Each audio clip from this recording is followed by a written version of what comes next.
So why don't we start with the trustees first? If you could come down first, you have all three of you have 3 to 4, all of them. Okay. Okay, Patricia, you want to come down? Yeah, you too. Yeah. This says certificate of election to all whom it may concern. Greetings. I, Karen A. Yarbrough, Cook County Clerk of the County of Cook, in the state aforesaid, do hereby certify that at the general election on the 6th day of April, AD 2021, Patricia, how do you say your last name? Chow Malave was duly elected as trustee in the village of Broadview for a full term, 4 years. Woo-hoo! All of which appears from the records and files of my office, in witness whereof I have hereunto set my hand and affixed the seal of the county on this 27th day of April 2021. Karen A. Yarbrough, Cook County Clerk. You already were installed, but anyway.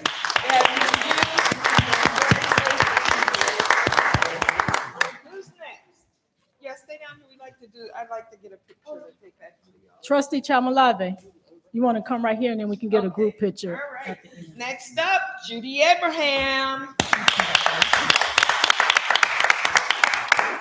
Judy, this is your certificate of election, and it states the same: to all whom it may concern. Greetings.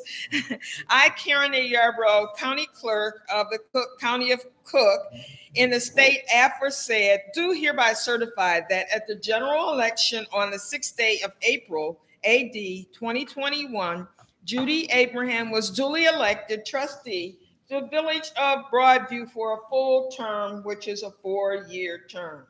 Congratulations to you. Thank you. All of which appears from the records and files of my office, in witness whereof I have hereunto set my hand and affixed the seal of said county on the 27th day of April, AD 2021. Congratulations to you. Thank you so much. Thank you. Okay. Next up, Sheila Armour.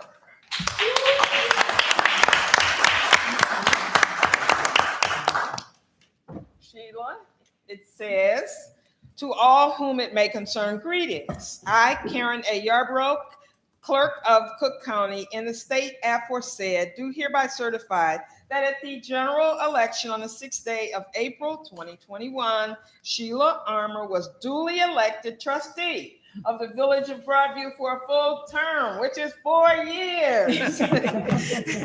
All of which appears from the records and files of my office, in witness whereof I have hereunto set my hand and affixed the seal of said county. On the 27th day of April 2021, Karen A. Yarbrough, Cook County Clerk. Congratulations to you. Thank you.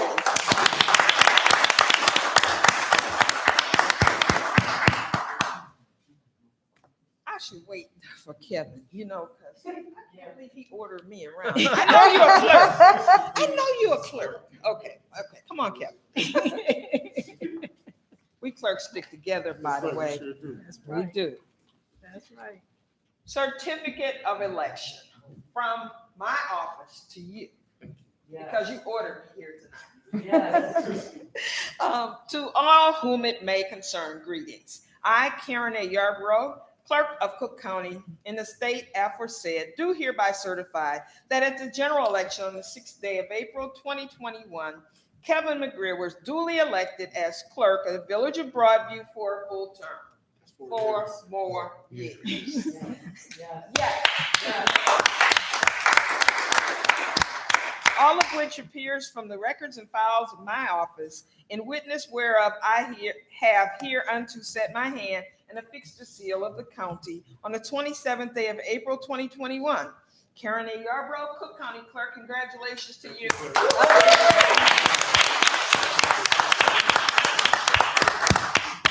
Madam Mayor, come on in.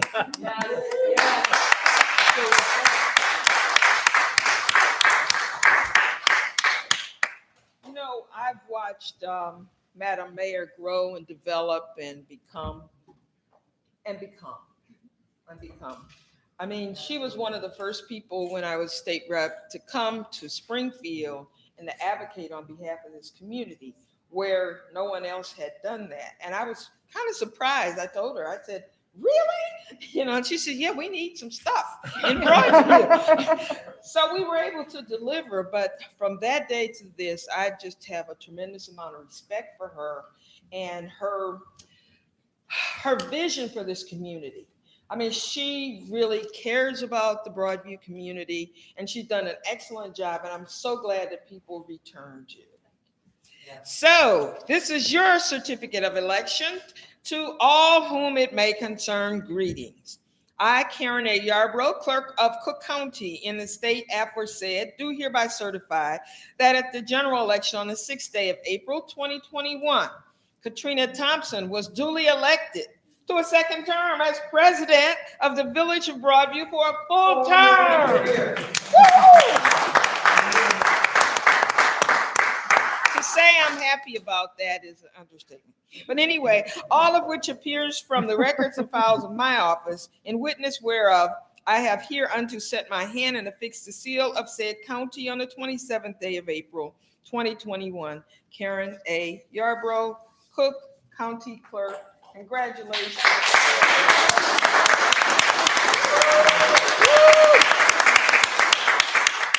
who's the official photographer? Tim. Yeah, well, they want one for their office.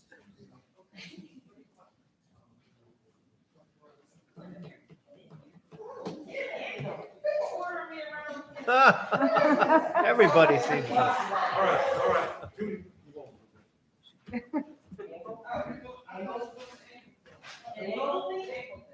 right. Yeah, there we go. There we go. One.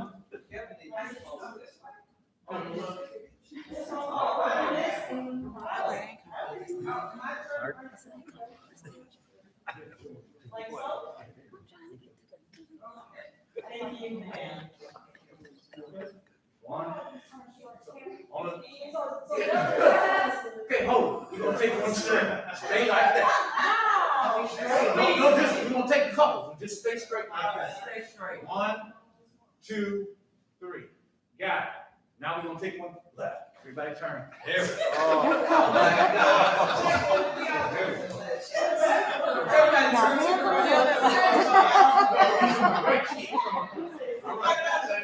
One, 2, 3.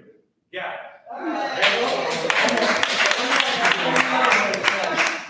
And then, all right.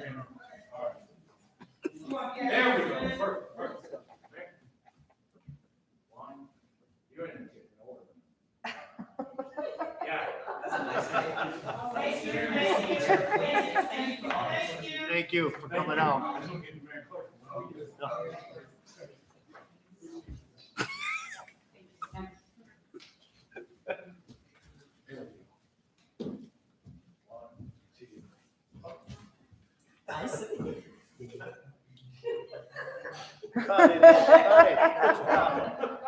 Nah, when they be clapping pictures, that's not me in the picture. Yeah, I can see my arm. It's 7:45. We did a legislation. That's why Dave's only allowed to do this once.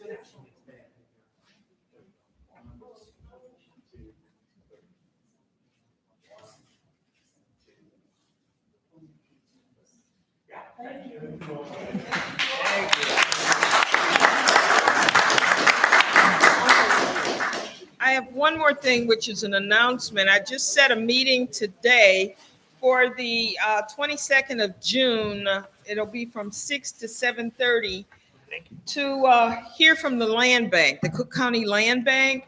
It'll be a Zoom meeting. We'll send an invitation out to you. Robin will be coordinating it. You see a lot of buildings around Proviso Township that have, their logo on it. And I get a lot of calls from people wondering how they can gain access to these properties. So I thought the Rob Rose is leaving, but he is the executive director right now, and he certainly knows the skinny on the Cook County Land Bank. So he's going to be presenting to us, and I look forward to everyone engaging. Anybody you know that's a realtor, anybody you know that's interested in picking up property or what have you, let's hear from the horse's mouths. So thank you so much, everybody. I'll be leaving now. Thank you, Madam Okay, Clerk. I'll be leaving now. Thank you. Thank you so much for coming again. Thank you so much. Keep quiet, people.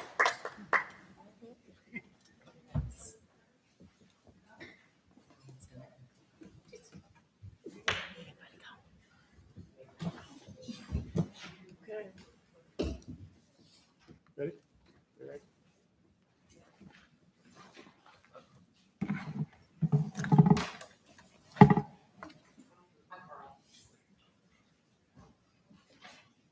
Madam President? Mr. Clerk? Okay. All right, next, we'd like to yield the floor to Trustee Judy Miller, who would like to speak on our Juneteenth celebration. Trustee Miller? Good evening, everyone. Good evening. As much as I like to talk, I don't like to talk in front of crowds. So everybody's gone, so I can chit chat with y'all quickly. I'm excited about our Juneteenth celebration in Broadview. It is our very first celebration. And as the mayor said on our last Zoom call, since we're back in person now, it's not only a celebration, but it's for us to educate our community on what Juneteenth means. I'm proud that I'm free or semi-free. And I'm proud that my kids can grow up and freely do everything that they set their minds to do without having any restrictions. I appreciate the committee that we have that's formed. We have representation from just about every taxing body in Broadview. So we wanted to make sure that it encompassed having a full board that discusses actions as well as plans to get the Juneteenth celebration in front of the entire community. I'm starting to hear words and conversations happening in other communities where they're excited about Broadview's celebration and Broadview's information that we're going to hand out on the Juneteenth celebration. So make sure you clear your calendars, make sure that you're available, make sure you come out June 18th at 6 p.m. We're going to have a fish fry at Schroeder Park. It's from 6 to 9, just a little bit of kind of a family reunion to get the smaller segment of us together and have a little fun, have a little conversation, share a little literature, just have a kind of family. I don't know if anybody remembers having family reunions since we've been on lockdown for a year. But outside of that, it's just kind of to get us together for a networking conversation within the village of Broadview. But on Saturday, that's when all the magic is happening, right? So Saturday, we're back at Schroeder Park from 11 a.m. to 7 p.m. We're gonna have food, entertainment. The committee has done a bang-up job at getting vendors out.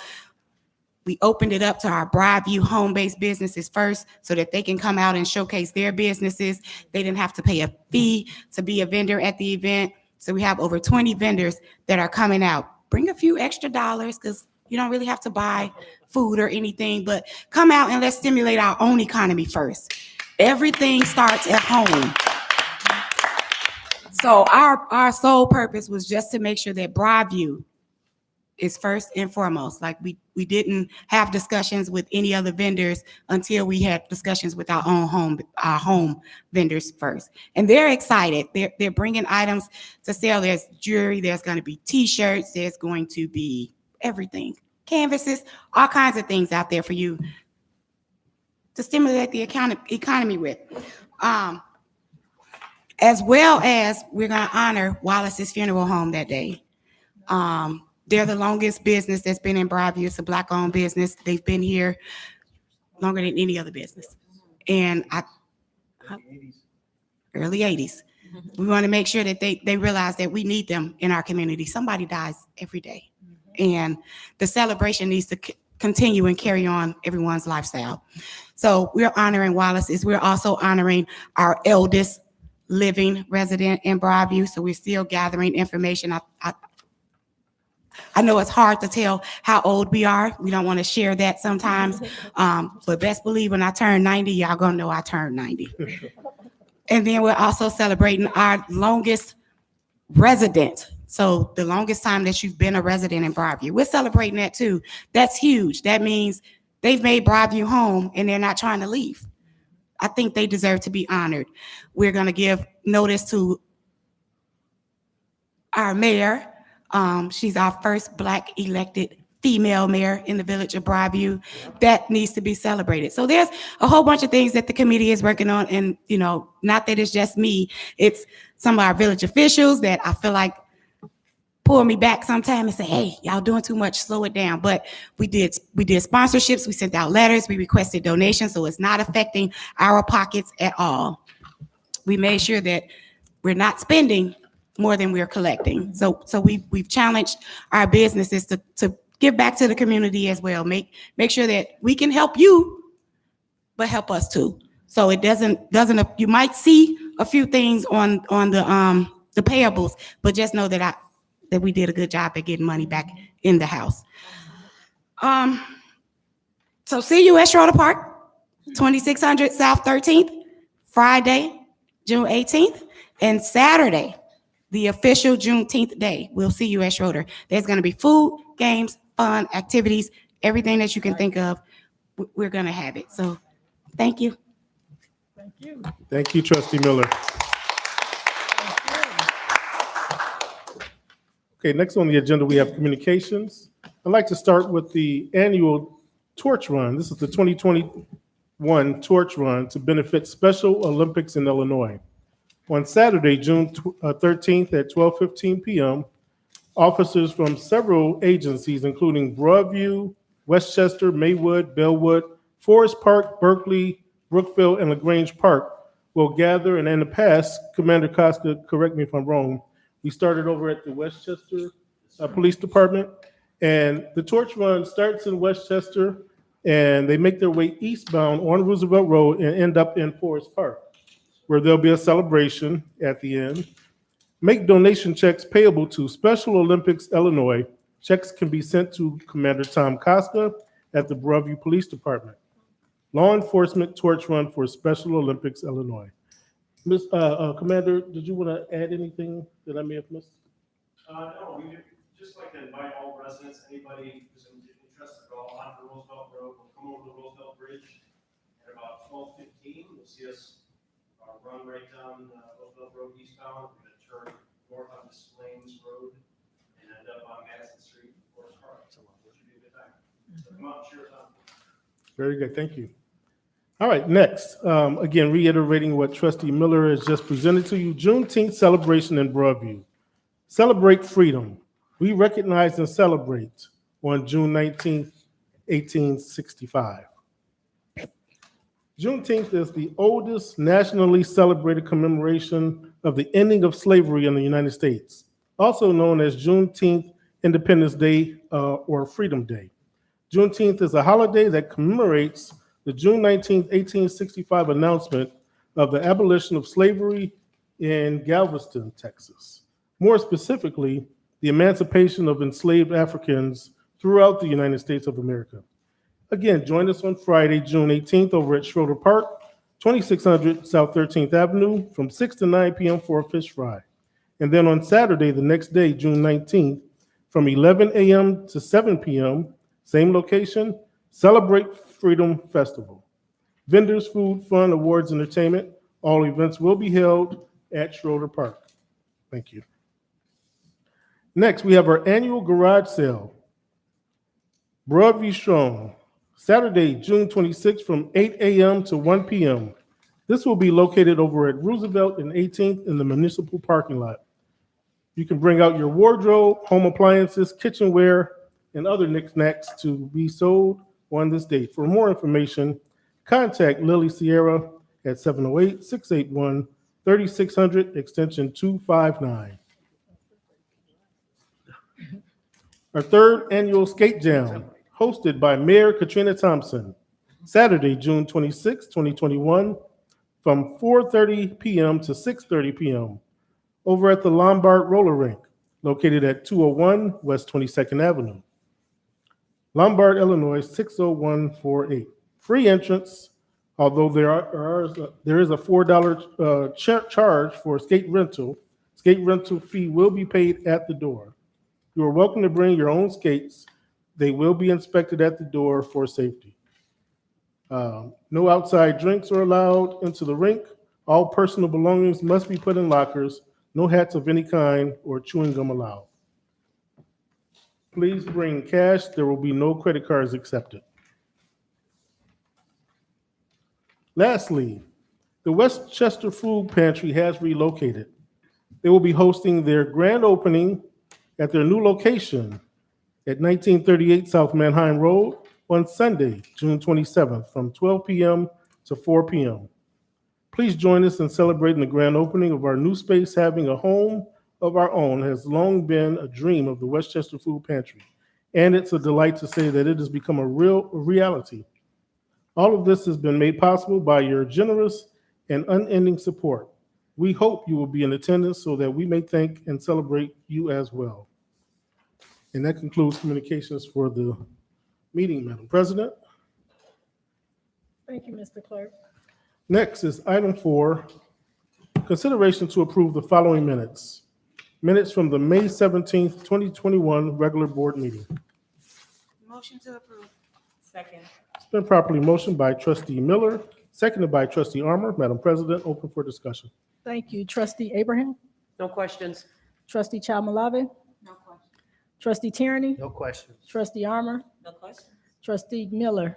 No question. Mr. Clerk, can we get a roll call, please? Yes, you can, Madam President. Trustee Tierney, Yes. trustee Abraham, Yes. trustee Senior is absent, trustee Armour, Yes. trustee Chalmalave, Yes. trustee Miller. Yes. Madam President, this carries 5-0. Thank you. Next, item 5, consideration to approve expenditures, grand total of all funds, $402,307.89. Motion to approve. Second. It's been properly motioned by trustee Tierney, seconded by trustee Abraham. Madam President. Thank you. Trustee Tierney, Chairman of the Finance Committee, will you please read the warrant list? Yes, ma'am. This is the warrant list for June 1st, 2021. We have Air One Equipment, Inc., $2,942.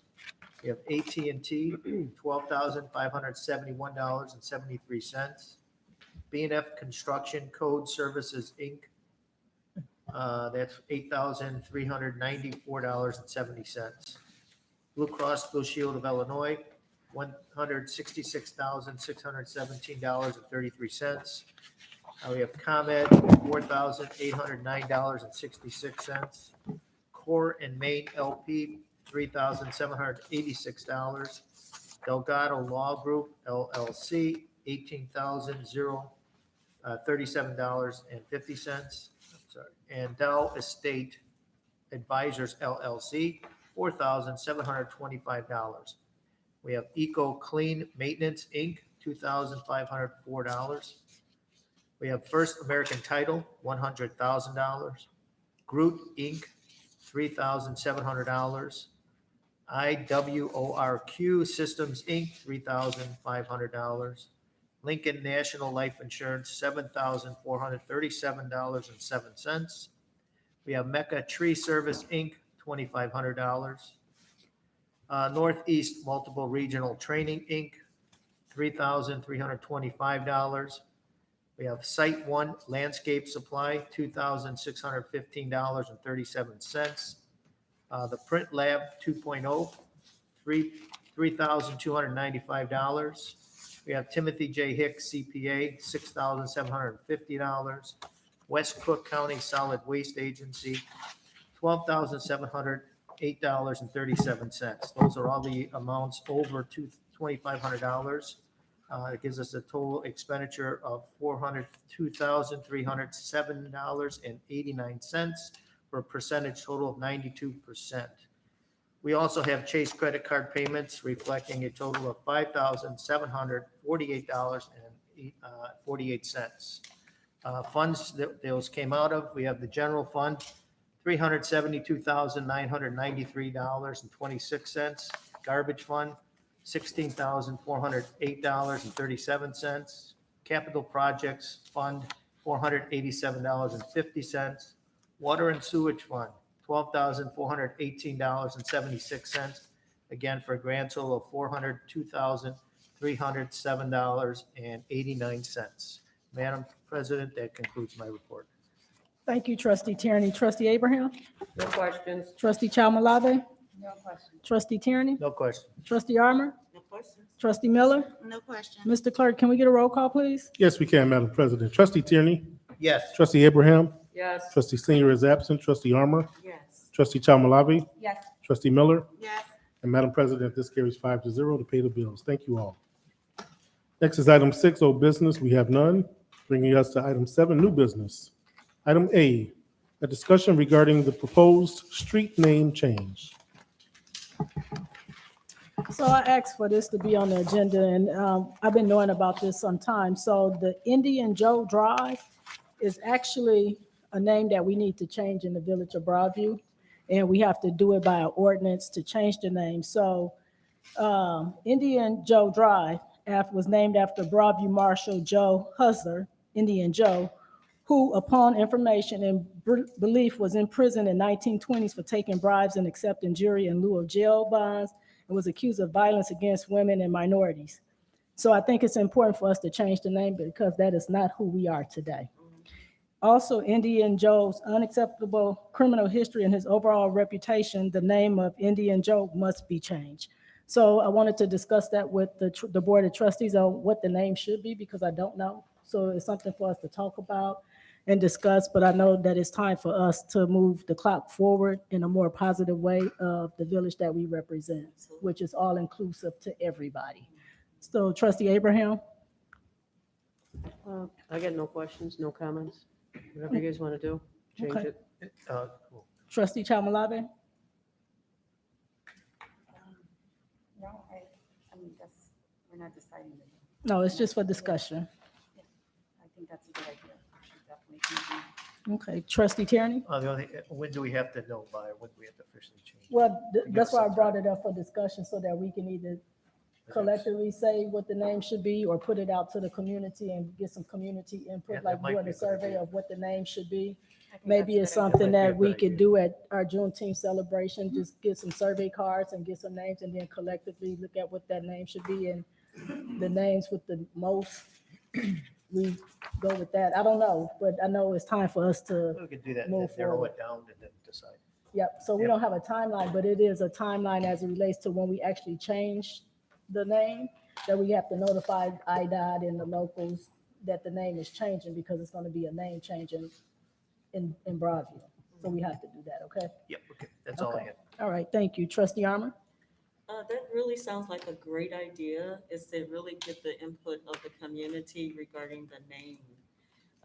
We've got so many different ideas that come out of people, do you know what I mean? And I really didn't have an opportunity to chew on it and mull it over in my mind yet, but I think that's a great idea that John just mentioned, that we should engage the entire community to get their input, to see how it goes, just like we did for the seal.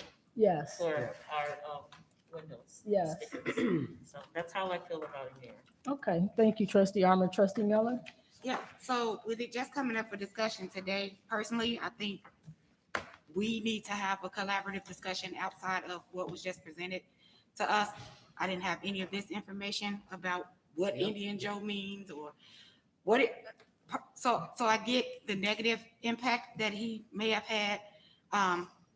Everybody deserves another chance at something in life. So I really feel like us having a conversation, maybe we can kind of determine the best way to still honor his family, whomever that may be.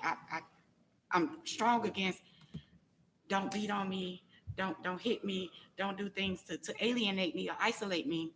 But I'm also strong on everybody still has an opinion. So trustee Tierney is correct. I think our village should be involved in that decision. We can come up with a couple ideas to kind of throw out there and say it, but just sharing that information kind of excuse my French, but made me kind of upset. Like, that's what that name meant, and we allowed that to stay in our community so long. And I really think that, and I'm a pick on the police force just for a quick second, but I really think that that's something that maybe they can have some input on too. Like, maybe they've dealt with stuff on that street or anything. Like, we need to know kind of statistics on it, and then how many businesses or residents or anything that it affects, because like you said, it's going to be a major change to our postal service for them to know that addresses have been updated.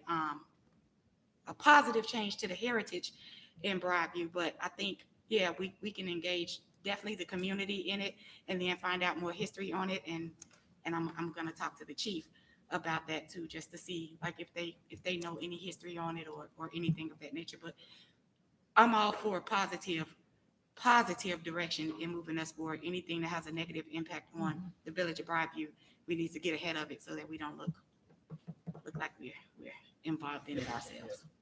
Thank you, Trustee Miller, and I agree with getting the community engaged. So I'm going to call upon you, because you chair the Police and Fire Committee, to host that, to have that conversation with the community. I think that would be a good segue into that. And also, I do have literature as it relates to Indian Joe. I got it from retired Chief Euglin, so I'll get that and scan it and make sure that you guys have the history on it, but it's not positive. But I will make sure that you guys have it. Once we have it up for discussion with the public, we'll have it so that we can give them handouts so that the Yes. community have it as well. Thank you. Okay? All right, thank you. Mr. Thank Clerk? you. All right, moving on to item B, a resolution authorizing and approving an agreement with Edwin Hencott Engineering Company for the furnishing of certain professional design and construction engineering services related to the 2021 municipal parking lot improvements for the Village of Broadview, County of Cook, State of Illinois. Motion to approve. Second. It's been properly motioned by Trustee Abraham, seconded by Trustee Tierney. Madam President?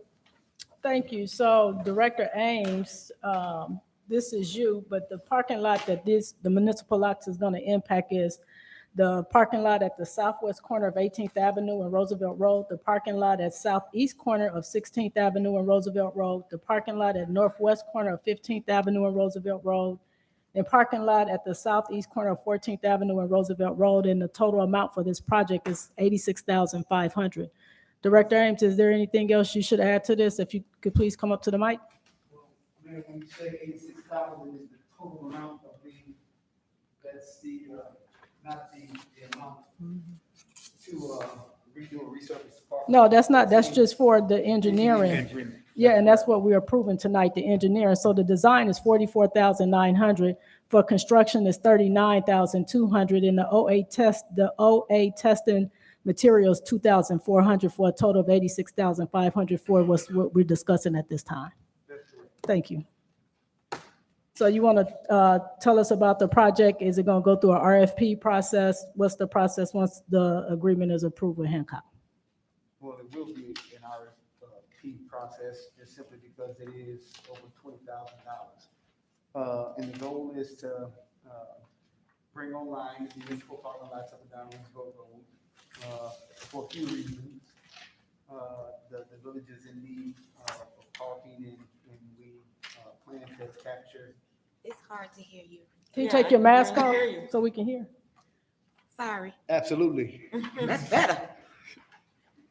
Anyway, can you hear me now, trustee? Yes. Thank you. So, yeah, the municipal parking lots up in, along Roosevelt Road will be brought online because we are in need of overnight and off-site parking, for one. This is also an opportunity for us to use the funds in the TIF account to address some of the needs that still qualify with TIF-eligible expenses. And at some point, we plan to mark those parking lots, make sure that they're well lit, and also they will be revenue generating parking. So right now, the first goal is to bring the parking lots online.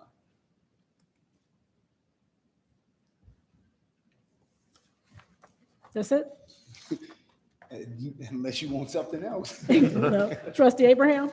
No questions. Trustee Chalmalave? I'm just wondering, after, Can you speak into your mic, please? oh, I'm sorry. Record. The only question I have is at what point, how long does it take to get to the RFP process? Well, if in fact their agreement is executed tonight, they will probably be about 30 days out with the design. And because the money is available and has been budgeted for, we can potentially have an RFP out within the next 60 days and anticipate the work most certainly being completed in this summer season. Okay. And does the scope come before the board? The scope of work? Does the scope of work of the RFP come before the board? I'm not sure. No, typically Okay. it don't come before the board, but it is public record, so it will be published on our website and it's be published in the newspaper as well. Okay. Right, and if in fact, so the documents will be at Hencott Engineering's office, and they will receive all of the sealed bids.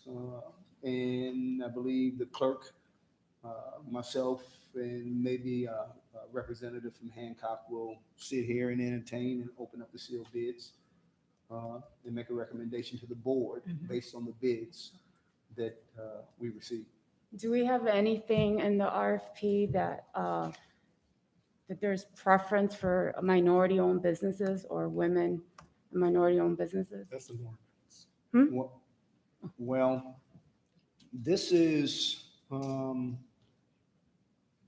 TIF funding, and there's nothing specific, if I'm not mistaken, within our ordinance. I know that there's some funds that we apply and we get, whether it's through the federal government, the county, or the state that has those minority goal participation requirements.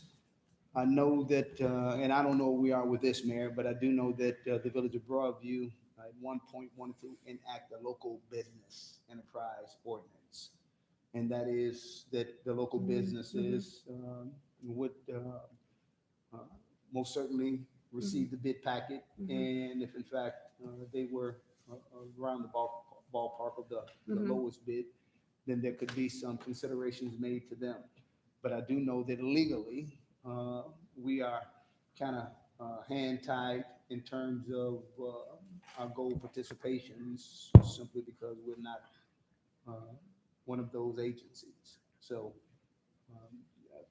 and I would defer to the attorney in terms of whether or not these RFPs, because they are going to be TIF funds, can be specific in terms of goal requirements of participation. I have previously researched this, not per se as it relates to TIF funds, but as it relates to non-home rule communities and whether you can institute a minority and women-owned business sort of, boost or, the requirement that it essentially gives them a little bit more of a boost in the bidding process. And it's very difficult to do so because you actually have to have all sorts of like scientific data that proves that there has been a disadvantage. I mean, we all know anecdotally that there has been, but you have to have the scientific data to prove it. And then in addition to that, being a non-home rule community makes it a lot more difficult to do. So, that's one of the other issues is that, it's not something that can be easily done in the first place. And it's actually very costly just to establish such a program. And in addition to that, as a non-home rule community, I don't believe that you would be able to do it at this point. So that's, but that said, if there are federal funds being allocated, as Director Ames was stating, there are certain programs, through the federal government and sometimes through the state government that require you to put these programs in place for those specific contracts or those specific bids. So it really depends somewhat on where the funding is coming from and the program that we're under. There's nothing under the TIF Act specifically that gives any sort of preference. Okay. And, like I said, as a non-home rule community, it is difficult to do. I would have to research a little bit more to see if it's even possible. to see if there's anything new that's come out. I researched it probably about 4 years ago. But my recollection is that it's not an easy thing to do. And I do know that you have to have some sort of, again, scientific data. You need stats, you need statistics, and you need data to back it up. So that can sometimes be difficult to find and sort of back, get that back data and prove that there was a disadvantage. Because you have to prove the disadvantage to actually give the additional advantage, if that makes sense. Okay, thank you. You're Thank you. welcome. That's it, trustee? Yes. Trustee Tierney? I have no questions. Trustee Armor? I don't have any questions. I just need a clarification on, so Hencott is like going to be the orchestrator of, well, they're going to prepare all the sketches or the plans and the maps, right? And then they will actually, will they be part of the bidding process? Or I like the idea of us having a bidding process and a committee and that kind of thing, so to have a balance. And so will Hencott be engaged in that process as well? In the bidding process as well? The bidding process. Are you talking about when they open the bids or? Yes, like when they're, taking in applications So, and so stuff what like they that. do is they are they would prepare the RFP for it Okay, to the go plans. out, Mhm. what the requirements are for the project. Yeah. And then that stuff will come in, they'll have a deadline, it'll go to the clerk's office, the clerk will then, the potential contractors will come to the village hall, the bids will be sealed. And so when they open up the bids, everybody know what the dollar amount for each one that bidded on the project. And then it's selected, and then once the bid is selected, it's recommended to the board of trustees that would approve the contract for that, the contractor that gets selected to do the work. So they are part of the process as it relates to the RFP, but as far as the bid, they not bidding on the project. They're not doing that. Okay. They just doing the administrative part. Okay, and so the 89, what is this, 86.5? Is it 86.5? So they have two. So they have a design cost. The design cost is $44,900. The construction part where they talk about the RFP and all of that stuff, which is in your packet, is $39,200. So it's two different things that they're doing for us. They doing the design and then they doing the construction part, which is the RFP, that process where they'll notify the local papers. They'll send it to the clerk office for the clerk to publish it on our website so that we're transparent.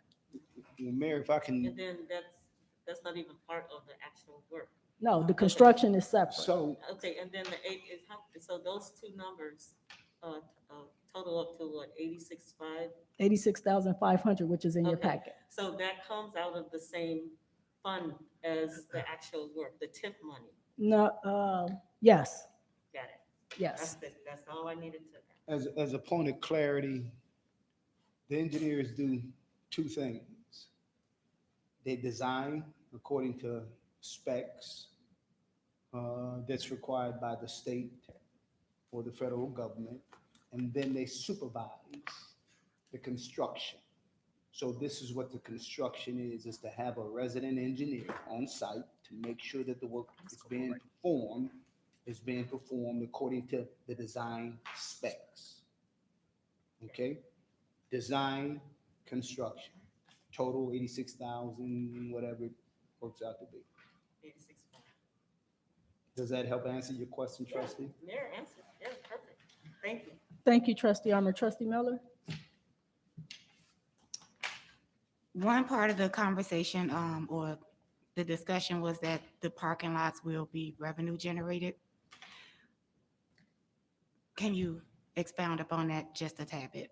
You don't have to go into full detail because I know that still needs to come with the plan and come to the board, but what are you proposing that will happen at the revenue generated phase? Well, we've actually been looking at this for a few years. I know the police, building public works safety committee, in terms of capturing the revenue stream with pay for parking. So right now, we are actually trying to draft legislation to put before the attorneys, to have before the corporate authorities to make that happen before the summer is out as well. So a big piece of that will be the enforcement piece. So, you know, like I know you can have meters out there all day long. If in fact it's not being enforced, you just got pretty meters sitting out there. So there are some logistics to work through that, but at some point, we do plan to offer pay for parking in all of the municipal parking lots.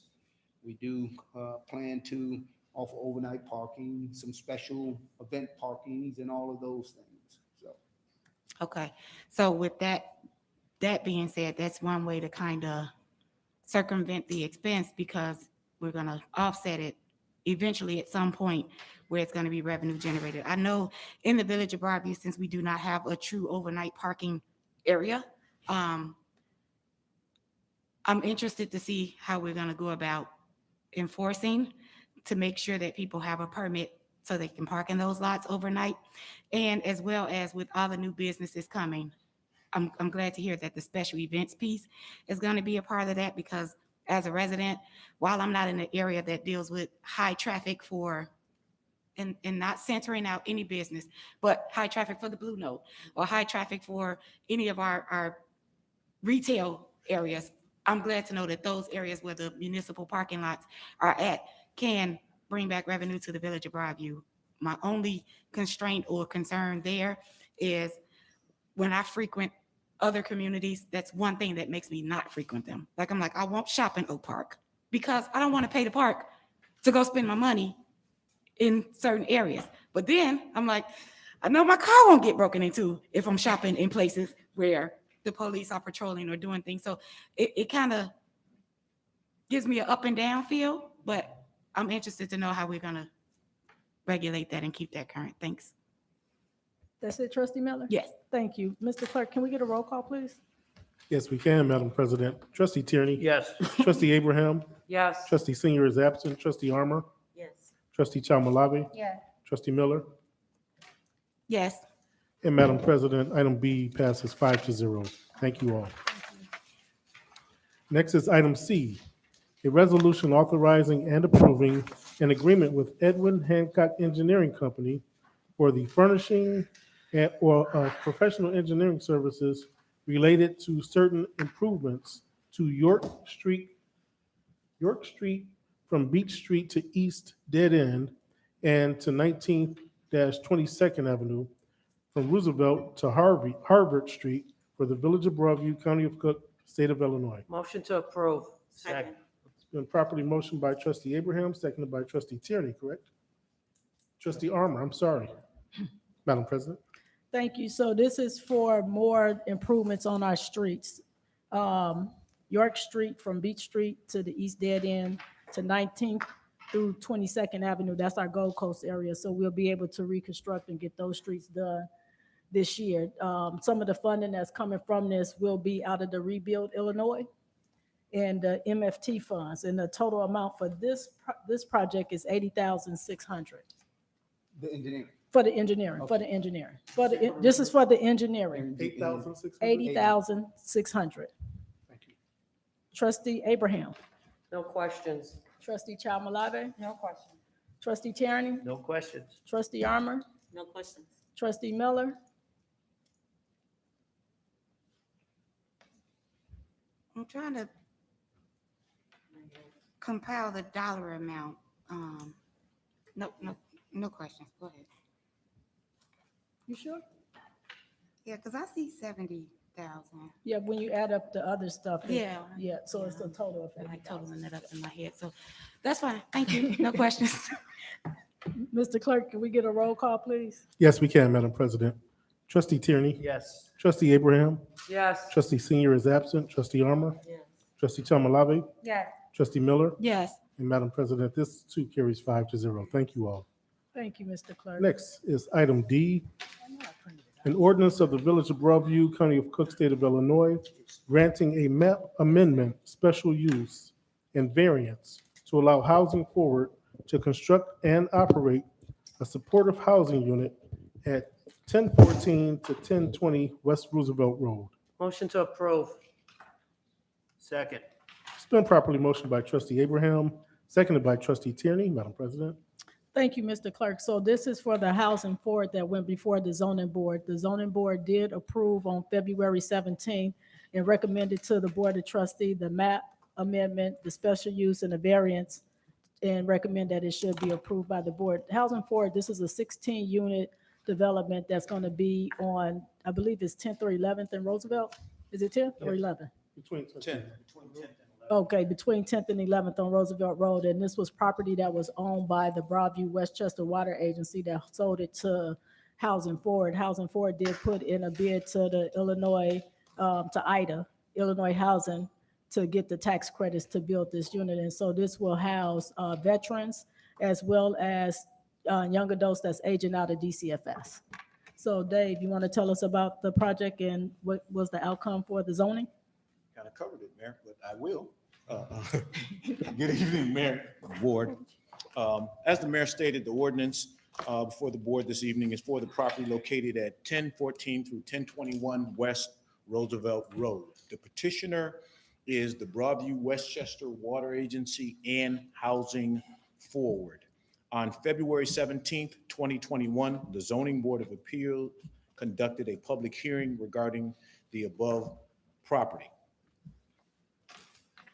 The applicant is requesting a map amendment, special use, and a variation. And at this time, I'd like to call Rich Toth up, who is counsel for Housing Forward, to talk about the three specific zoning requests. He represents the petitioner. Rich? Thank you.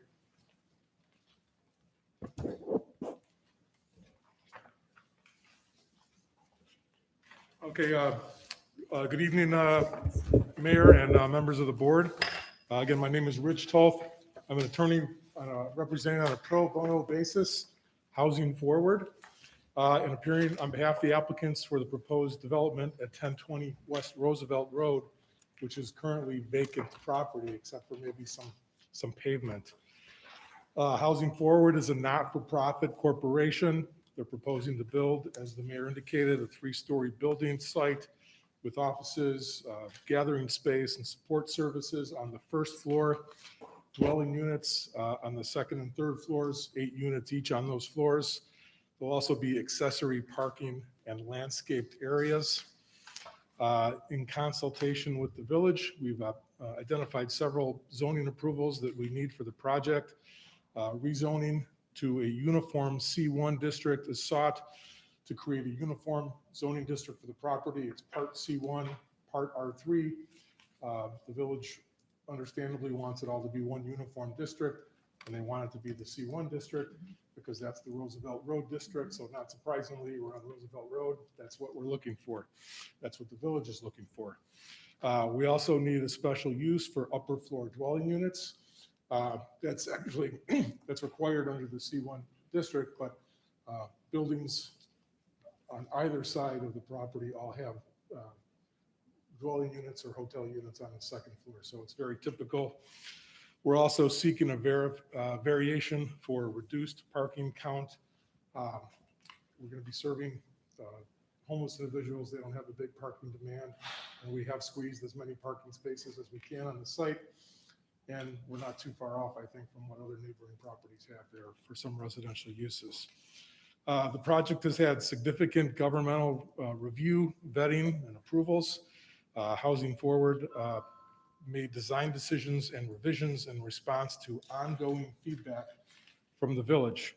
Housing Forward initially discussed the proposed project with your mayor and your building department. They, of course, referred us first to your safety committee for review. The Broadview Safety Committee, after we filed the application, they reviewed and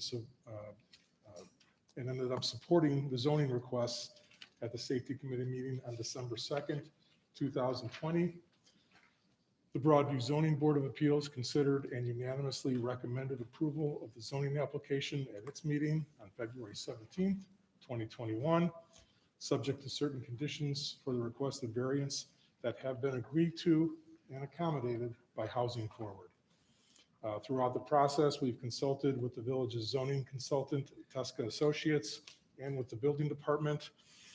And again, with feedback, we've been responding to that the whole time.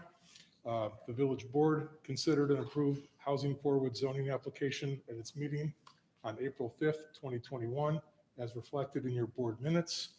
Today's agenda item is a follow-up to that prior approval.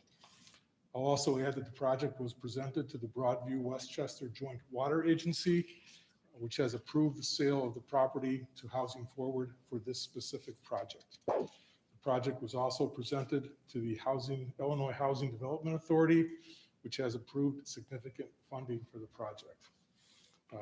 Everyone has been supportive and cooperative. We haven't had any objectors or even any questions. I have to add that it's been a delight to work with the village, with their professionalism and their support and good comments. So we really appreciate all the feedback and work that the village has put into that. So our thanks for that. In accordance with your prior approval in April, we'd respectfully request that you approve the formal ordinance in today's agenda. Thank you. Can you tell us the total amount of the project? I believe is 7.1 million, or is it, am I off? It's about 7 million. Okay. There's about 6 million or so from IDA type of funding. Okay, thank you. Trustee Abraham? No, I don't have any questions. I've been following what the zoning board has been doing, so I'm all good. Thank you. Trustee Chalmalade? Thank you. Trustee I Tierney? don't have any questions. Thank you. Trustee Armor? I was curious about supportive housing. Can you just expound on that a little bit more? Well, supportive housing, who will it be supporting, and the support, will it have any economic or social impact on our village, on Broadview, within Broadview? So supportive house, and when I talked about the ordinance, I said that it was for veterans and for those that's aging out of DCFS. So it could be a veteran that's having some hardship with paying rent, that may be getting evicted. That's what Housing Forward do before the eviction take place. They provide housing for people so that they don't face eviction. And so this is targeted for our veterans and for those young adults that's aging out of DCFS, because sometimes when they age out, they don't have anywhere to go. So if you listen to the conversation, the first floor is of the wraparound services. So those are the supportive services that the agency provide to those that's maybe struggling. They may need to find a job or have a place to live. So they're going to provide that. And currently, Housing Forward is a well-known organization in the state of Illinois that's providing these types of services right here in the township. They headquarters is now in Maywood. Will they be moving their headquarters from Maywood to Broadview? No, the headquarters will remain at 1851 South 9th Street in Maywood, which is about 6 blocks from the site, so there'll be support and interaction. There will be, in the office space, we'll have sort of some overflow office space, and employees will be working at this site for the greater organization. Okay. Will it house also mentally impaired individuals? So it's not a mental facility for those that may be having some mental health crises. I'm sure it may be a resident, but the reason why I support this project so wholeheartedly is because they house families. And so when families are impacted with facing homelessness, the family get displaced and the kids go this way and the parents may go this way. So this is an opportunity for families to stay together, as well as, so they're going to have 2-bedroom units and 1-bedroom units to accommodate. So the mental capacity or the health crisis that an individual may face, that could be your next door neighbor. But this is an apartment living to provide supportive services to those that may be having a hardship in that moment. This is not something that's permanent for them. This is transitional, so it's to get them back on their feet, to stabilize them so that they can either purchase a home in the village or purchase a home somewhere, but to provide stability for the individual that may be having some hardship at that moment.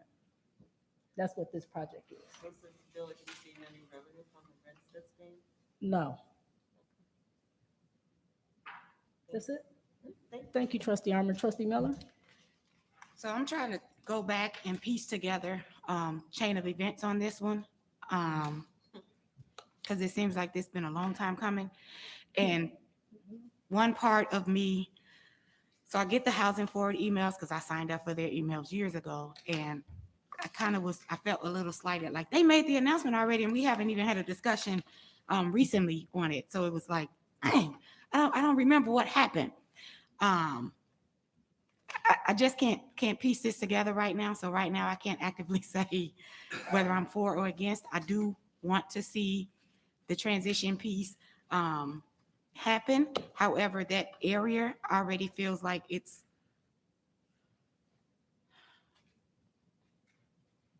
trying, to say the least. We have the hotel that's right there. It's already on Roosevelt Road. It scares me to think of what could come from there. But I mean, on a public safety piece, I guess that's a conversation that's already been had. But personally, I need to go back and look at what the zoning board discussed and other things too. Yes, of course. Prior to it going to the zoning board, we had a conversation about housing forward, and I believe they came on one of our Zoom meetings to talk about the project. And then we also had a meeting last month where the board approved, they approved part of this process. So this is the next approval step, is to approve the zoning so that the project can move forward. So I would just recommend the trustees that approved last month to approve this zoning special use to keep the project moving. So if I may, we started actually having the conversation as it relates to housing forward. I got first introduced to housing forward through Mayor Katrina Thompson. The initial conversation was with Mayor Katrina Thompson back in, say, July, August of 2020. And at that time, I set up a meeting with Housing Forward, a safety committee meeting. And at that meeting, they talked about the project. They talked about the vacant land. They talked about that they did not own the land. The agency owned the land, but the agency would be willing to sell that to them. And then at that point, we proceeded to give them further, the safety committee proceeded to give them further instruction as to what would be required. And as we started to get further and further into the process and the purchasing of the property and the project itself, we noticed that they were, the zoning was different. So we wanted to have consistent zoning, i.e. commercial. I think it was residential R3. It was yeah. So part multiple units and split district. And part of it was commercial. So that was the first thing. The second thing is that after we covered the specific zoning issues, we proceeded to have a zoning meeting. But because of COVID and trying to get a consensus or a quorum, that proved to be very difficult. We initially did this back in September, the late part of September, the early part of October. If you look at the zoning application, I think it is dated in October. So that's when we actually tried to have a zoning board meeting, as well as between October till January or February, we were having problems getting a quorum. But Housing Forward, as well as the Broadview Westchester Water Agency, they were prepared and ready to go. That information had been communicated to the mayor's office, and I was working with the mayor to make sure that we could have a quorum. And through the zoning board itself, there has been some changes. And so the zoning board supported it and had given, and I submitted their recommendation to the village board. The village board approved the recommendation by the zoning board. And now this is just the ordinance piece of it. It is the vacant land. For those of you who are familiar with Broadview or the Roosevelt Road corridor, is across from Popeyes. It's behind the Park District. And so that used to be a restaurant, and that property has been vacant for maybe 15 plus years. It is owned by the Broadview Westchester Water Agency. And so that's kind of give you guys a little background as to where we got here today. As it relates to the nonprofit, as it relates to housing, veterans and things of that nature, I don't know if you have in your packet, but I can submit you some information as it relates to homelessness, as it relates to, and I just want to read this one paragraph. According to The 2020 point in time count conducted by the Alliance to End Homelessness in the suburban Cook County on January 29th, 2020, on any night, there are 164 sheltered homeless individuals and 53 unsheltered homeless individuals in the western suburbs of Cook County. While the smallest region geographically is suburban Cook County, it had a disproportionate number of unsheltered homeless individuals in the west. In addition, it is estimated that there are another 750 homeless individuals who are doubled up in another household. In other words, they're living with relatives or family members. So I do have some statistical information as well as additional data if you all would like to see that. That concludes my comments. Thank you, Commissioner Upshaw. Mr. Clerk, can we get a roll call vote, please? Yes, we can, Madam President. Trustee Tierney, Yes. Trustee Abraham, Yes. Trustee Senior is absent, Trustee Armour, Yes. Trustee Chalmalabi, Yes. Trustee Miller, Abstain. and Madam President, this carries 5-0 to pass ordinance D with one abstention. Thank you all. Thank you. Next is item E. Consideration of an application for a business license requested by Richard Wagner of Bronze Memorial Company, Inc. and Wagner Brass Foundry, Inc., located at 1805 Beach Street for the Village of Broadview, County of Cook, State of Illinois. Motion to approve. Second. It's been properly motioned by Trustee Abraham, seconded by Trustee Tierney. Madam President, open for discussion. Thank you, Commissioner Upshaw, will you tell us about this business? Yes. There are actually two businesses, Bronze Memorial Company as well as Wagner Brass Foundry. They are owned by the same individuals, Rich Wagner and Richard Guerreri. They will be located at 1805 Beach Street. As it relates to Bronze Memorial, they create patterns and casting for nameplates, plaques for municipalities, schools, and religious organizations, and they provide some light grinding and finishing. As it relates to Wagner Brass Foundry, they work on the bigger things where you have to create a cast in ceramic or sand molds, and they're also it specifically deals with machine parts or gears, religious castings, sometimes tablets, signs, and statues. All of the inspections have been completed. They are in compliance with the Village of Broadview Building Code, and pretty much you have one company that finishes the metal and the other one that pours the metal that creates the cast. That completes my comment, Mayor. Thank you, Trustee Abraham, No questions. Trustee Chalmalabi, No question. Trustee Tierney, No questions. Trustee Armour, No question. Trustee Miller. No questions. Mr. Clerk, can we get a roll call, please? Yes, we can, Madam President. Trustee Tierney, Yes. Trustee Abraham, Yes. Trustee Senior is absent, Trustee Armour, Yes. Trustee Chalmalabi, Yes. Trustee Miller, Yes. and Madam President, this carries 5-0. Thank you all. Next is item F. Consideration of an application for business license requested by Sharia Moore Houston of E-Tech Lexel, located at 2027 South 17th Avenue for the Village of Broadview, County of Cook, State of Illinois. Motion to approve. Second. It's been properly motioned by Trustee Abraham, seconded by Trustee Chalmalabi. Madam President. Thank you. Commissioner Upshaw, you want to tell us about this business? Yes.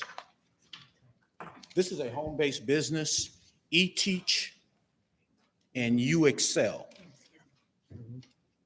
They will offer pretty much Microsoft Office classes online. And I'll entertain any questions at this time. That's it. Thank you, Trustee Abraham, No questions. Trustee Chalmalabi, No question. Trustee Tierney, No questions. Trustee Armour, No question. Trustee Miller. Can you find out who their targeted audience is? That's it.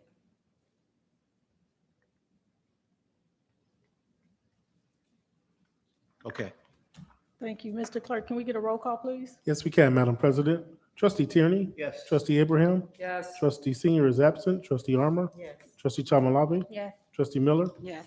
and Madam President, this carries 5-0. Thank you. Thank you. Item G, Consideration of an application for a business license requested by Talisha Taylor of Nikita's Napery and Events LLC, located at 2412 South 22nd Avenue for the Village of Broadview, County of Cook, State of Illinois. Motion to approve. Second. It's been properly motioned by trustee Abraham, seconded by trustee Miller. Madam President. Thank you. Commissioner Upshaw, you want to tell us about this one?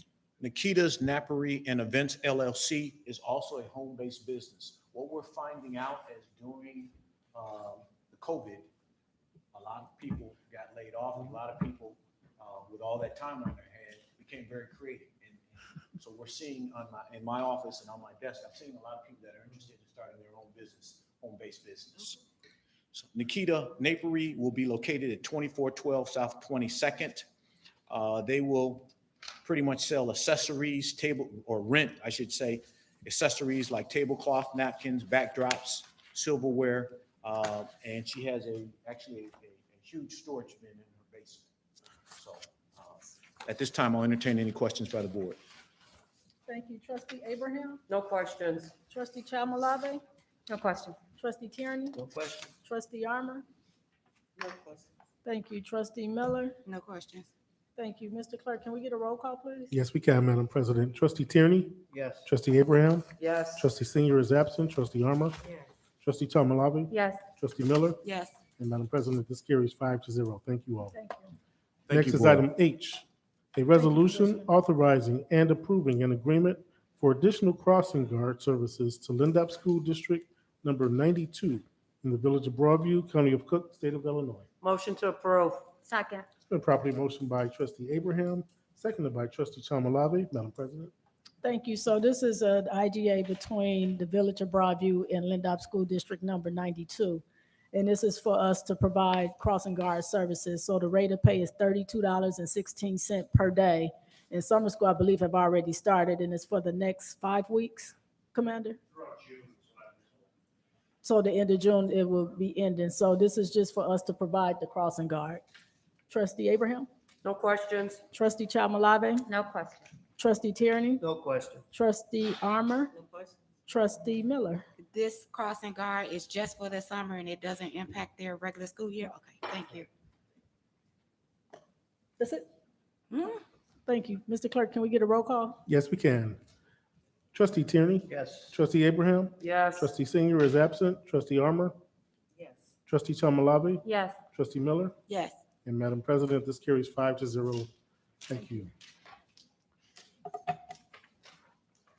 Next, item I, a resolution authorizing and approving an agreement regarding certain facility services products between Centus and the Village of Broadview, County of Cook, State of Illinois. Motion to approve. Second. It's been properly motioned by trustee Abraham, seconded by trustee Tierney. Madam President. Thank you. Deputy Chief Toma, would you like to tell us about the Centers agreement that the chief is presenting to us? So the chief's been looking for a while. We had Roscoe services in the station that would take care of our events and some of our ops and things like that. And she went looking for a better deal. That's how we brought in Cintas. So it's essentially a cost saving for the village. And so with the cost savings, when you look at the invoice that the total of this agreement is, let me see if it's tiny print.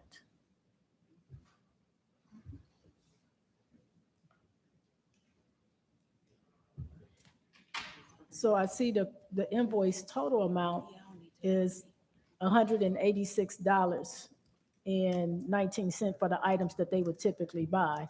The cost, Centus is pricing us out is $86.71. So the total savings that we're saving is $99.48. So the amount of this contract is $86.71. Trustee Abraham? No questions. Trustee Chalmalave? Just a comment. It sounds great, but I would just keep a close eye on how they invoice, just based on my experience using them before, invoicing.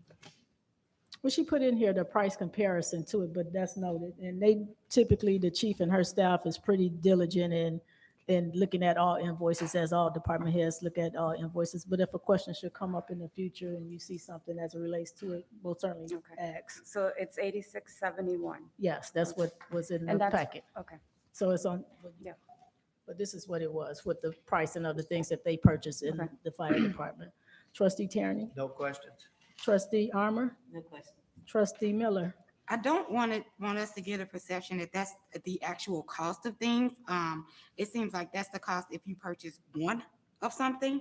So I'm pretty sure we're probably not gonna purchase just one mop head for $1.35. Like, I don't understand why that would need to come to us for a discussion or anything of that nature. Is this really just to change the provider? So it's a change in the provider based off the price. And so when you look at the inventory that was been submitted by the fire chief, it tells you what they inventory and what they use and what they look at Roscoe pricing versus Centus pricing. And it give us what the savings and overage per unit is per cost. Okay. And so when you look, they tell you the item like 75 of this, 17 of this, 4 of this, or 8 of this Yeah, so it's purchases based off of. per unit. Yes, and I just want us to be clear that it's not, we shouldn't see an invoice for $86 per Right. se. It's based off of the But items that she they put this purchased. in here for a point of clarity of showing what the cost Yeah. savings would be. Yeah, I got that part, Okay. but it's for us to actually change our provider. Right. Thank you. Thank you, trustee Miller. Mr. Clerk, can we get a roll call, please? Yes, we can, Madam President. Trustee Tierney, Yes. trustee Abraham, Yes. trustee Senior is absent, trustee Armor, Yes. trustee Tomalave, Yes. trustee Miller, Yes, and Madam President, this carries 5-0. Thank you. Next is item J, a resolution authorizing and approving an agreement regarding certain career development services between Proviso Leiden Council for Community Actions, Inc., and the Village of Broadview, County of Cook, State of Illinois. Motion to approve. Second. Been properly motioned by trustee Abraham, seconded by trustee Tierney. Madam President. Thank you. So this PLCCA is offering summer youth opportunities for those young people, and we have partnered with them in the past as it relates to summer workers. This year, we will get a total of 17 young people between the ages of 16 to 24 that will be able to work within the Village of Broadview, either the Park District, the library, or a local business. And so this is just a formality of us partnering with them and solidifying the relationship to host these young adults here to give them an opportunity this summer. The last time, we didn't do it last year because of the pandemic. Well, we did have some restrictions and we didn't have as many, but we had partnered with PLCCA and Action. I can't think of the other organization name, but it's to give young people an opportunity. And I'm happy to partner with them because we've been doing it for so long. I know when I was executive director at the Park District, we would have young adults working with us. And now that I'm the mayor, I would like to continue to have that. And one of the requirements that I asked for was that we consider Broadview residents first. And I don't partner with outside agency unless we consider our own first, because we do believe in taking care of home first when it comes to job opportunities. And so they did allow us to have that opportunity. So we had a job calling for the young people to come with their parents, those that's not old enough to come to get the information from them firsthand. And so, and they were Broadview residents. So, and when I looked at the list, they sent us a list. I want to say one day last week, I got a list of the young people that applied, and it was only like maybe 2 or 3 that was still missing some of the criteria of what they need to follow. But we're happy to work with them and partner with them. And actually, last year, one of our young people is still with us today through that program or through those programs. She's still working with us, and she's a star employee, Charisma Robinson. She's excellent at the window. She's open to learning. I mean, she is just a breath of fresh air. And then we had another young person, Arviana Neal, who worked with us, that actually worked on the police marketing for the recruiting for the police department.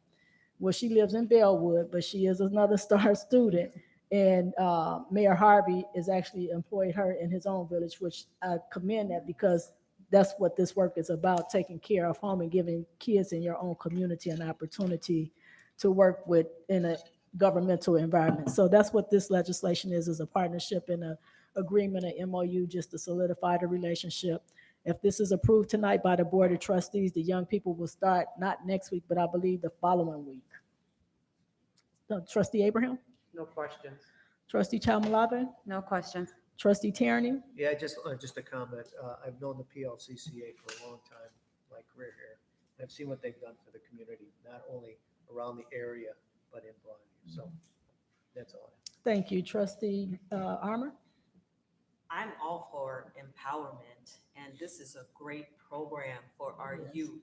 It gets them engaged in corporate America. And, you know, these soft skills that they can learn working in an office part-time is just, it's just incomparable. So I like this. That's what I wanted to say.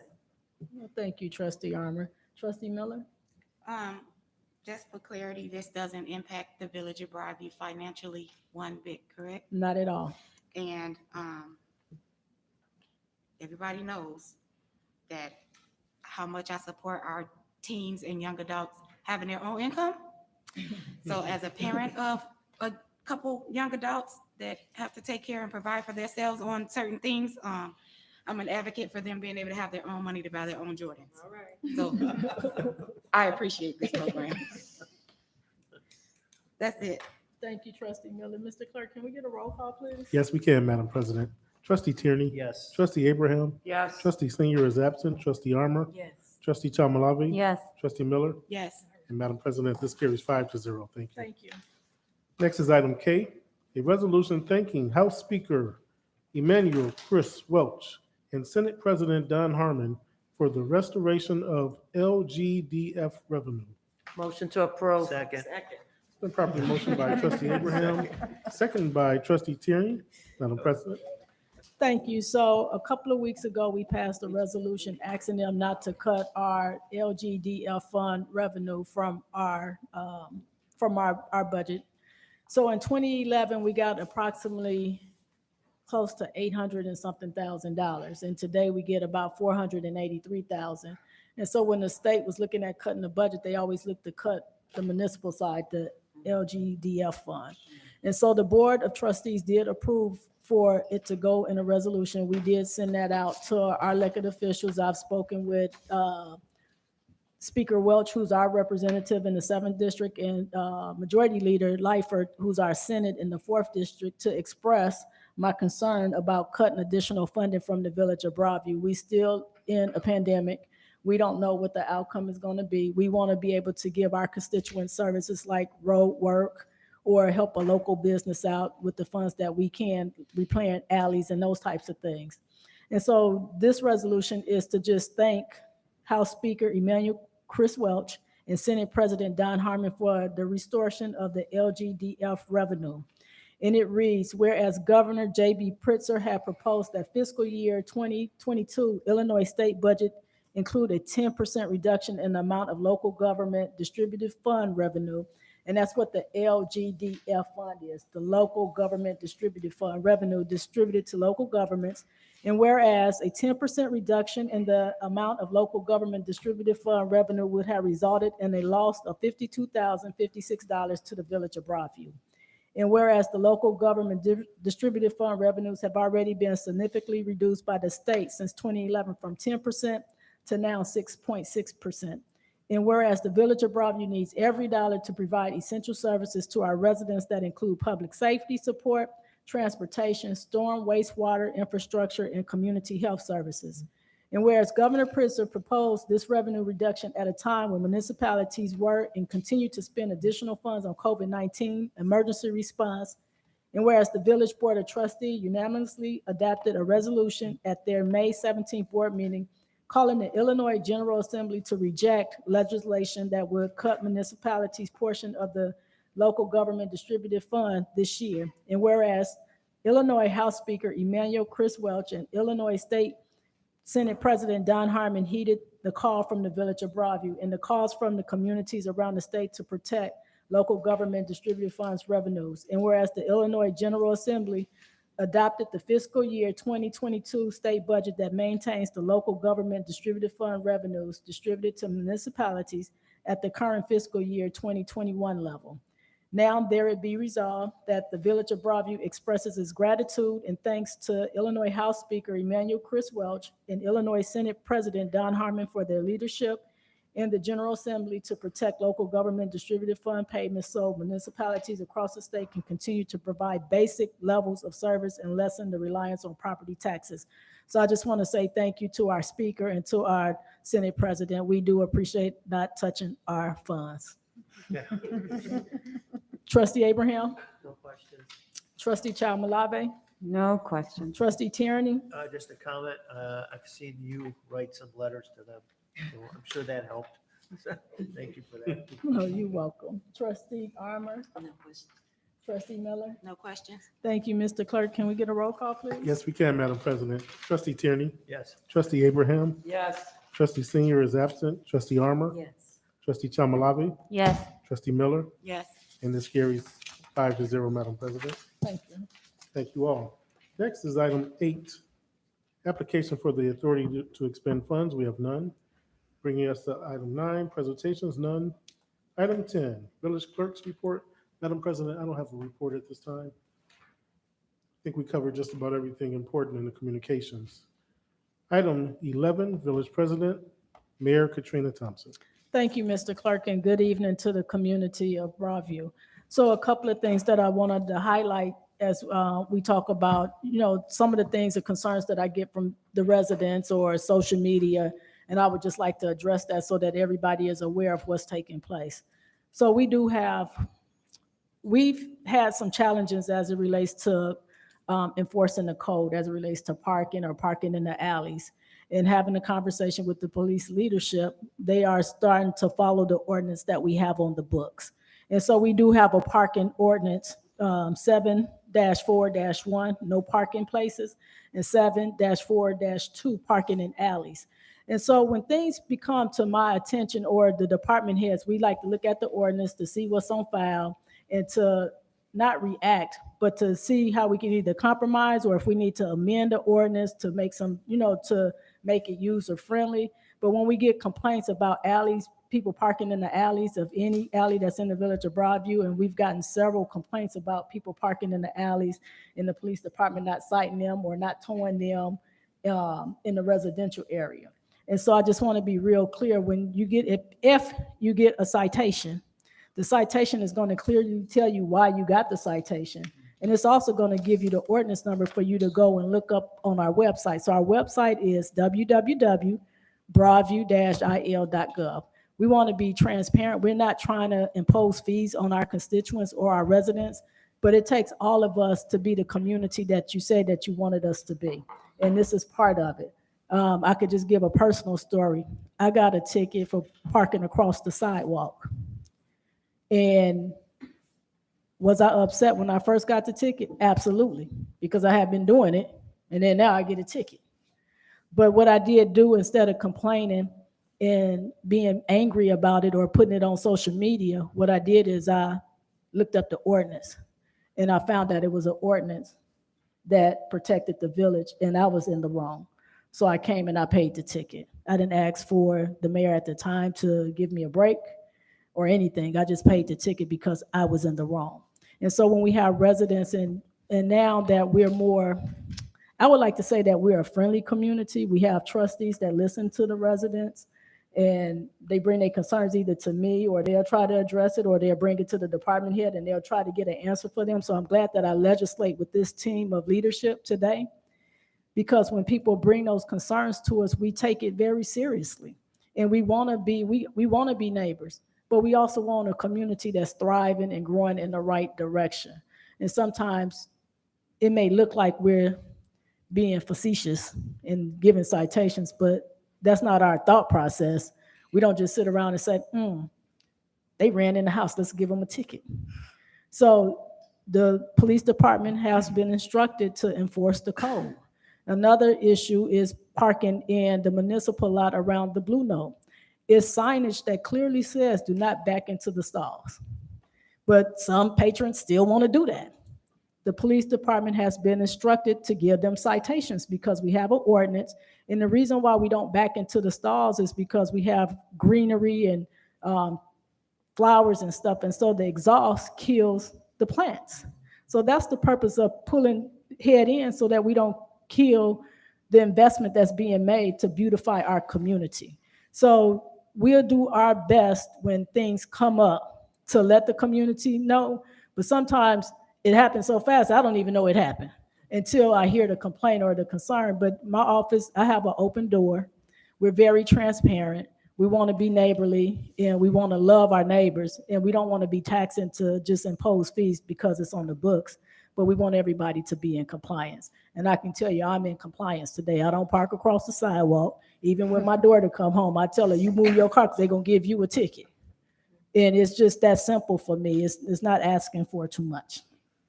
The other concern that I got was we have a resident that has moved to the community, don't know that a tow truck is a commercial vehicle. And so I've been getting several complaints about this tow trucks in this particular block. And so I have asked the police department to have a conversation with the person that owned this commercial vehicle.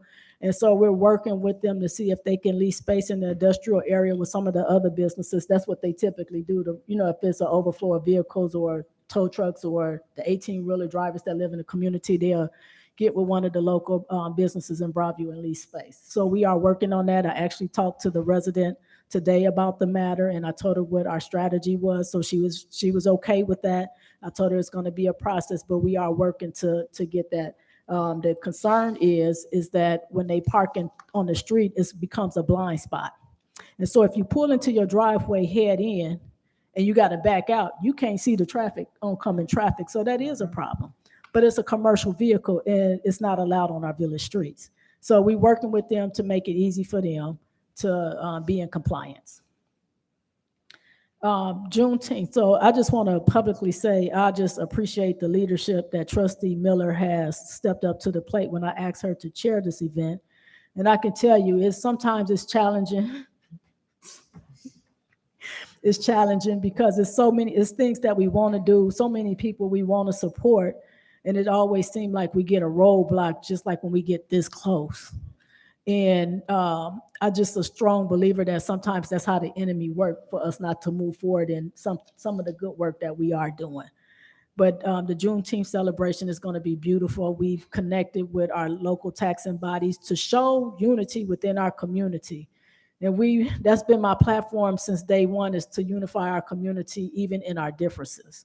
We have to learn to work together. So I think she has a great team from the Park District, from the library, I believe, and the school board. And then she have us. But the other thing that we have not asked for is we asked for volunteers. So this is my call to say that if you would like to volunteer for the Juneteenth celebration, please reach out to Lily at 708-681-3600. Because Juneteenth, even though it was the end of slavery in Galveston, Texas, this is a day of service for us. And when you volunteer your time, you're giving back to an entity that is proactive. And this is for all races, all nationalities, all religion, background. It's just not about what's best for us that live here that are African Americans, but this is an opportunity for us to educate and inform what it means. And so if you drive down my block, those that know where I live, I got the Pan American flag flying over my garage. And my neighbor is a white woman. And she's very friendly. We have an excellent relationship. And she asked me, what did the flag represent? And so I began to tell her what the flag represents and what it means. And she said, well, how come you guys just don't celebrate during Black History Month? And that's just how disconnected white America is to American history. This is not about black and white. This is American history. If you open up the history books in Google, Wikipedia, they made it real easy for all of us. You can Google it. This is not a black issue, a white issue, a religion issue. This is American history. The slaves built this country as Americans. And for so long, we've been censored and silenced for so long, and we just went along to get along. But those days are over with. George Floyd showed us something. Breonna Taylor showed us something. And as long as I lead this village, I'm going to lead it with pride. I'm going to ensure that this is the strongest village in the state of Illinois. And I want us to be proud of our heritage, our culture, And we want to represent everybody, not just a selected group of people. This is not just about us. This is for everybody. We love everyone. No one is left out of this event. And we want to be inclusive and not exclusive for everyone, because this is a learning and teaching moment of history that you were not taught. And it was just, she said she never heard of it until I told her. And she's older than I am. She's a military vet. And she's a phenomenal woman, and she's a great, great, great neighbor. But I think it's time for us to tell the story. So thank you, Trustee Miller, for taking the lead and being the chair. I know it's challenging, but I appreciate it because I'm taking care of everything else for you guys. Thank you. Bike with the mayor on Saturday. I am actually not going to be at the bike this Saturday because I'm facilitating training for newly elected officials. So I'm happy that Patricia Chow-Malave, trustee, will be there, and Trustee Armour will be there, and the clerk will be there as well, I believe, to get some new information as it relates to the Illinois Municipal League and the West Central Municipal Conference as it relates to being a newly elected official, and they'll have other guest speakers. So those that still want to ride, Trustee Miller, you can take the lead. And ride with the community, but I won't be a part of that. Also, I got you. also the summer newsletter. So the summer newsletter is, I'm just really excited about this piece because we talk about what is Juneteenth for those that want to read about it and know about it and highlight some of the things that we're doing in the village of Broadview. We've made some great strides in the last 4 years, and it looks like we're going to be making some bigger steps moving forward. So I'm excited about that. So make sure you get the newsletter, you read it. It'll come out, well, we sent it out, but we had a typo. We had to correct it. So the revised one will go out tomorrow via email. It'll be on our website. And if you would like a hard copy, you would have to come up to the village to get a hard copy of that. CGI. So a couple of board meetings ago, we had a discussion about doing these short videos in the village. And I'm really excited about this because we're the only village that's doing that in the township. And the first video is on our website. I tried listening to it, but I couldn't hear. So I don't know if it was me or the connection. But the first video is live on our website. It's called the press release, and it's talking about the project that they're going to do. So while we're in the height of our Juneteenth celebration, you'll see a film crew out.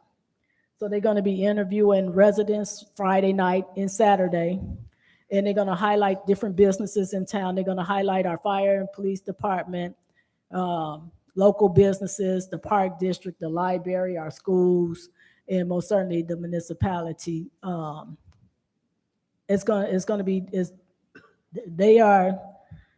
Dave was the director, the cut and all that stuff, but they are truly professionals on what this looked like. So if you see a video crew out with them, what is it called, the drones? The drones, they'll be doing that to capture that, to highlight Broadview, and we'll have different chapters of what this looked like on how we brand the village of Broadview. So we are moving in the right direction, and I have to tell you, because I'm so good at what I do some days, it's free to us. Because to do something like this would probably cost us close to maybe $75,000 to $100,000. The Cook County Land Bank, Clerk Yarbrough talked about the land bank. And so we're going to have more discussion as it relates to no cash bids. And so what that means, the no cash bids for municipalities is we would like to have first opportunities on commercial buildings or blighted housing that may be in the community. Broadview don't have that, so we're fortunate.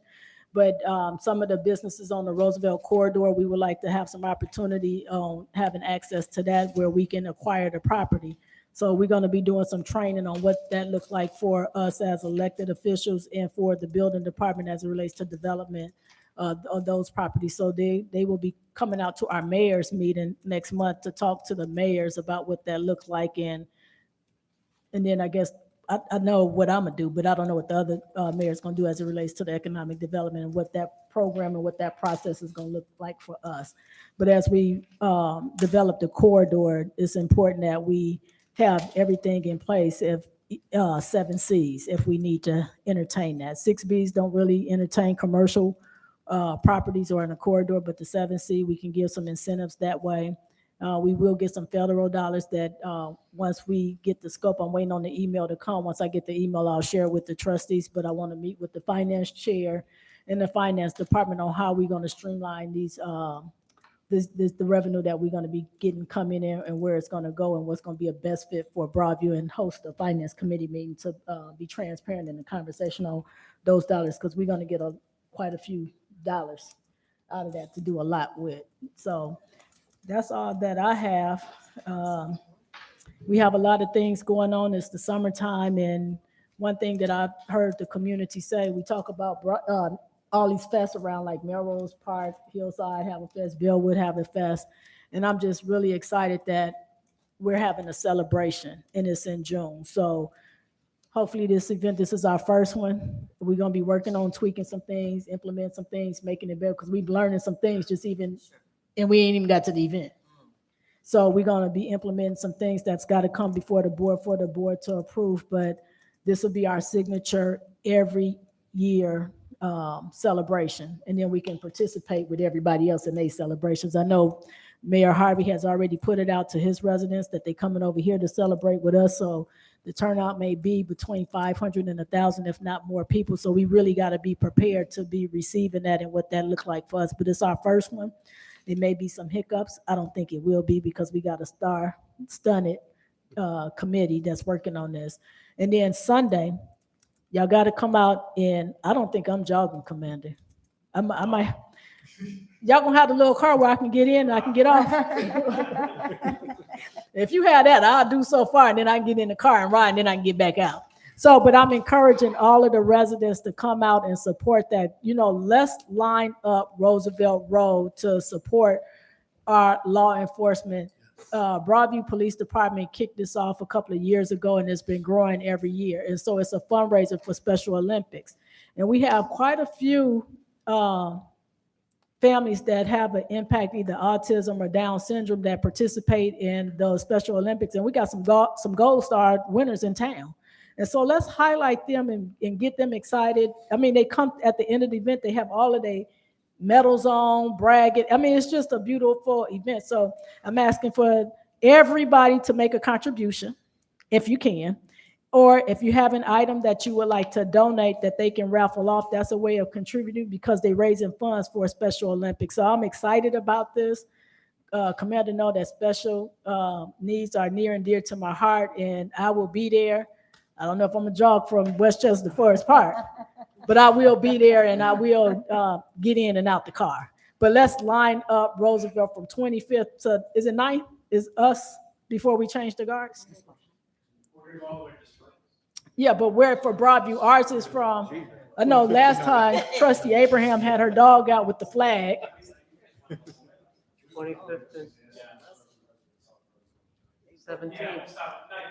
So at 9, so Broadview, we'll do a robocall. We want you to line up our Roosevelt Road with your support, saying Broadview Strong, as our police department jog through the community to do something that's good work. And the event is from 12. Yeah, we start working right at 12. We don't wait for anybody. So trustees, if you want to meet us in Westchester, get there about 11:30. Because at 12, they take off on time. I know Trustee Abraham usually have her dog on the sideline. So if you want to meet us on the sideline, you can, but get in and out the car. But I just want to thank you all. Good night. God bless you. And I love you. And let's stay Broadview strong. Can I get a motion to adjourn? Motion to adjourn. Second.